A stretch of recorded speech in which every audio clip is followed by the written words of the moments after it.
Bonjour chers amis, on est samedi, on est à Moscou et je vous invite à faire une petite balade avec la température dehors moins 3 degrés, donc ça gèle un petit peu.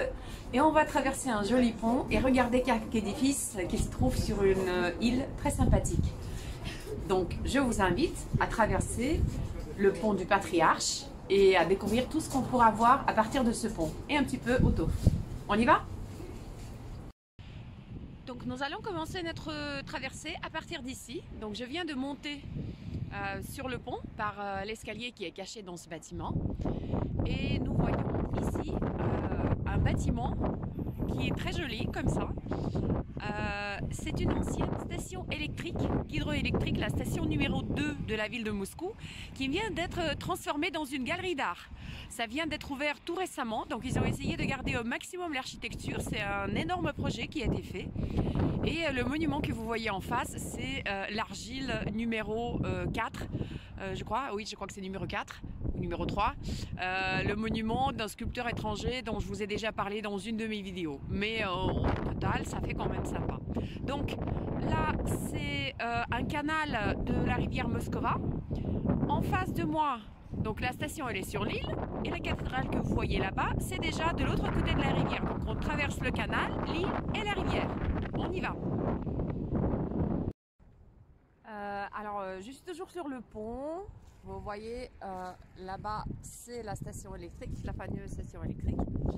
Et les bâtiments rouges que vous voyez derrière moi sur cette île, en fait c'est des bâtiments dans l'ancienne fabrique de chocolat, je vais vous les montrer encore, qui n'existent plus. Et aujourd'hui c'est transformé dans des ateliers de photographie, des boîtes, des cafés, des restaurants, des petits bureaux, des choses très artistiques, des studios photos, il y a plein de choses sur cette île. Et la fameuse fabrique de chocolat s'appelait Moscou se transforme, Moscou s'embellit. Donc sur ce grand terrain blanc, il y a encore 2-3 mois, il y avait un bâtiment assez moche, construit il y a une dizaine d'années, qui contenait une boîte de nuit. Et donc ils ont décidé de l'enlever pour libérer les bâtiments en briques rouges, et je pense qu'ils vont faire quelque chose de sympa ici. Voilà, et qu'est-ce qu'on voit sur le toit? On voit un petit restaurant, voilà, avec des bulles et des gens qui mangent. En changeant de direction, nous sommes de l'autre côté, donc ça c'est la galerie. Et ils ont tout aménagé autour, y compris ce que vous voyez en bas, ça doit être des boutiques qui font partie de ces galeries. Et derrière, vous voyez ces bouleaux. Alors ces arbres-là, elles n'étaient pas là il y a encore un an, il n'y avait rien du tout.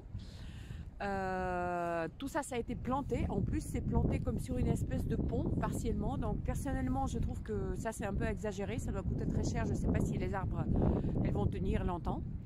En tout cas, pour grandir, ça va être difficile. Et derrière, ça trouve la fameuse maison sur le quai, on l'appelle. Donc la maison sur le quai, c'était une maison. De l'autre côté, elle a une vue sur le Kremlin.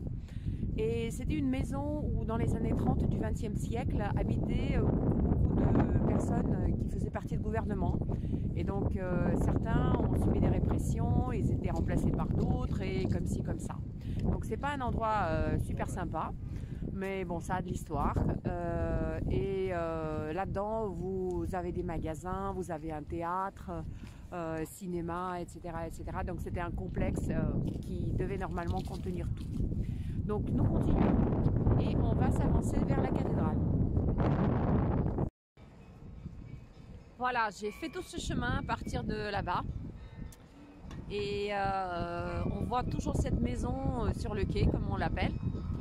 Et une jolie église qui est heureusement gardée, qui n'a pas été démolie lors de l'époque soviétique.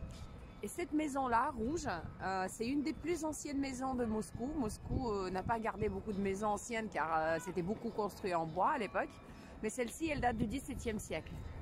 Donc celle-ci est considérée comme assez ancienne. Et ça, c'est le fleuve, la Moskova, la rivière qui traverse la ville de Moscou.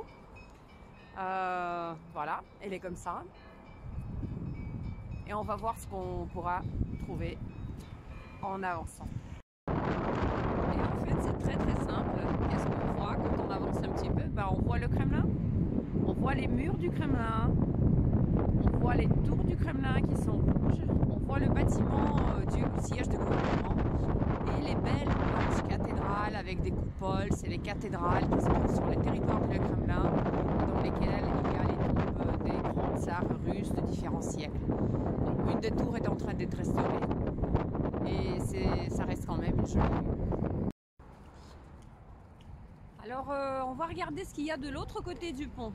De l'autre côté du pont, nous voyons justement derrière, sur cette fameuse île, nous voyons ce bâtiment rouge qui est la fameuse fabrique de chocolat. Krasny Oktyabr, ça veut dire l'octobre rouge. Elle existait déjà avant la Révolution, c'est pas les bolcheviks qui l'ont fait. Avant la Révolution, ça s'appelait la fabrique Einem. Je crois qu'il y a eu des Français qui ont été à la base, si je ne me trompe pas, il y a eu des Français qui ont été à la base de fondation de cette fabrique de chocolat. Mais lors de l'époque soviétique, c'est devenu une vraie légende. Et il y avait plein de chocolat. Je vais vous mettre quelques photos dans la vidéo pour que vous puissiez apprécier ou peut-être reconnaître, certains qui connaissent, la production de cette fabrique. Donc c'était les chocolats de meilleure qualité, les plus désirés, partout.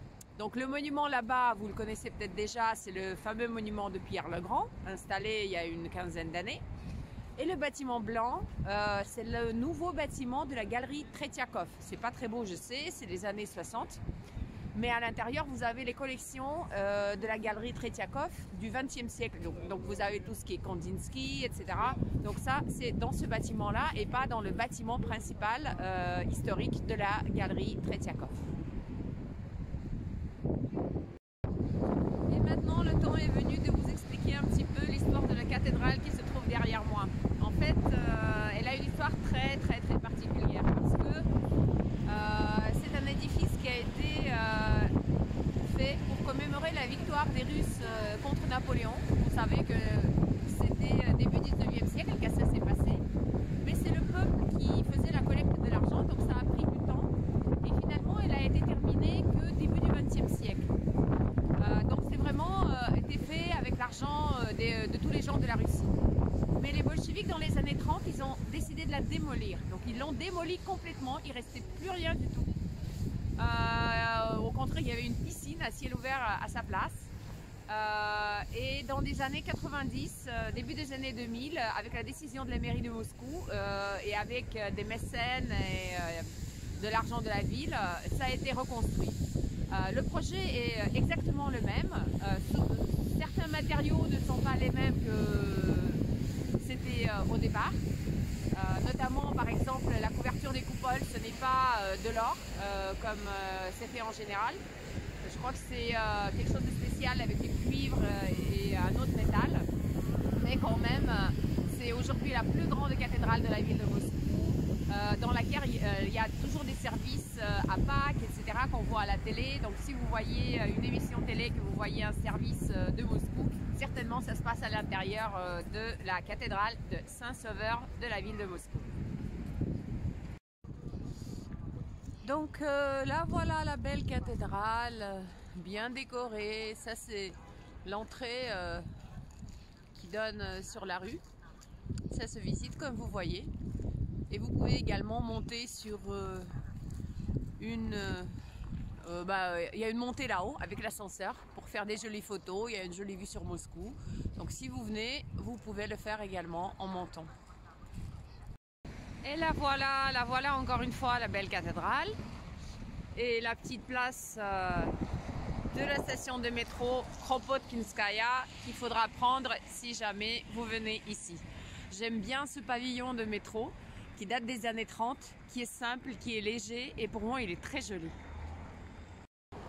Donc j'espère que vous avez apprécié. Moscou se prépare au fait de Nouvel An, c'est décor pour Noël et je pense qu'on va faire une balade un peu plus tard pour regarder aussi les décorations de Noël de Moscou 2021. Et à bientôt!